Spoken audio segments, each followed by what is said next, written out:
दोस्तों, आप अप्सराओं के बारे में तो जरूर सुने होंगे। अप्सरा स्वर्गलोक में हुआ करती थी और इंद्र के दरबार में उनका मनोरंजन किया करती थी। इंद्रलोक की सबसे सुंदर अप्सरा का नाम था उर्वशी। कभी कभी इंद्र इन अप्सराओं का प्रयोग कूटनीति के रूप में किया करते थे।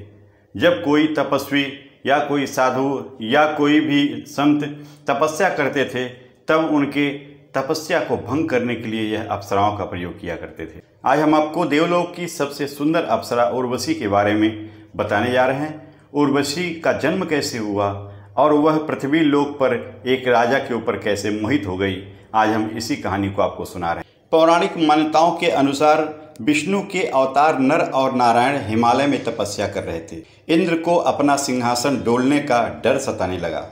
उन्होंने नर और नारायण की तपस्या भंग करने के लिए कई सुंदर अप्सराएं उनके पास भेजी। हालांकि वे नर और नारायण को मोहित नहीं कर सकी। इसके उलट ही नारायण ने अपनी जंघा से एक नई सुंदर अप्सरा को पैदा कर दिया।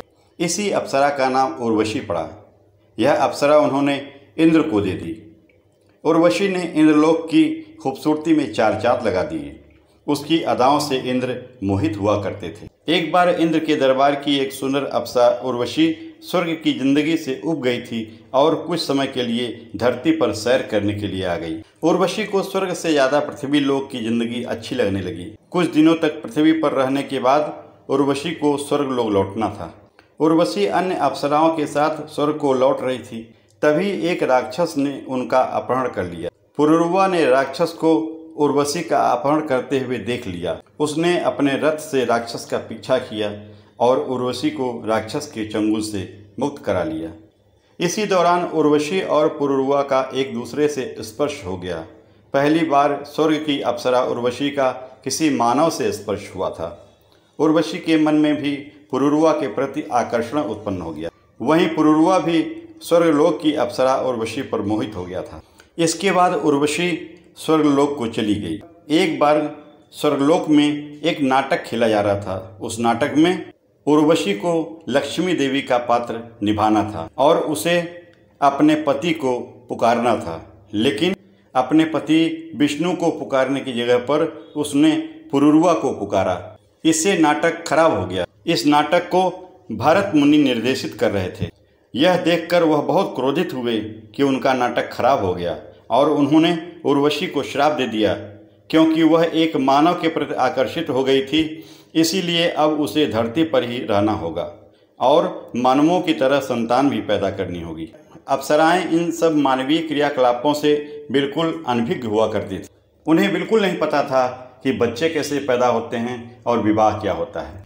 क्योंकि स्वर्ग में अप्सराएं न तो बूढ़ी होती थीं, न तो उनका सौंदर्य समाप्त होता था। वह हमेशा सुंदर ही सुंदर बना रहती थी। उर्वशी इस श्राप से बिल्कुल भी दुखी नहीं हुई। उसे पुरुरवा की याद सता रही थी। दूसरी तरफ पुरुरवा भी उदास था।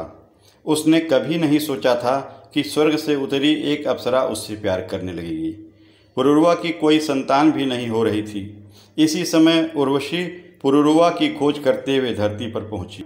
दोनों ने एक दूसरे के प्रति अपने प्यार को दर्शाया।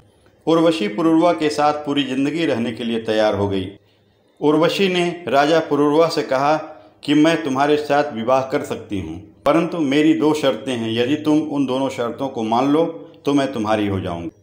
उर्वशी ने पहली शर्त रखी कि पुरुरवा को उसके साथ आई हुई 2 बकरियों की हमेशा सुरक्षा करनी होगी और दूसरी शर्त यह रखी कि सहवास के अतिरिक्त यदि उसने कभी भी राजा को निर्वस्त्र देख लिया तो वह स्वर्गलोक को वापस चली जाएगी।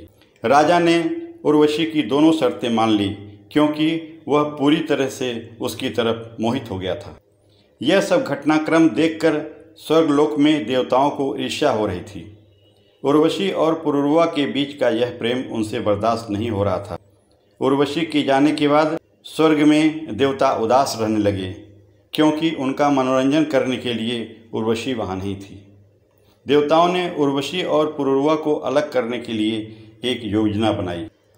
एक रात गंधर्वों ने उर्वशी की बकरियों को चुरा लिया। जब बकरियों की आवाज़ उर्वशी ने सुनी तो उसने राजा से उन्हें बचाने के लिए कहा। उस दौरान पुरुरवा निर्वस्त्र थे। बकरियों को बचाने की जल्दी में वह निर्वस्त्र ही बाहर निकल गए। इसी समय देवताओं ने स्वर्ग से बिजली चमका दी और उजाला कर दिया। इस उजाले में उर्वशी ने पुरुरवा को निर्वस्त्र देख लिया। शर्त टूटते ही उर्वशी स्वर्गलोक को चली गई और राजा पुरुरवा और उर्वशी की प्रेम कहानी का यहीं अंत हो गया। दोस्तों, आपको यह कहानी कैसी लगी कमेंट करके जरूर बताइएगा। मिलते हैं आपसे किसी और कहानी में, तब तक के लिए नमस्कार।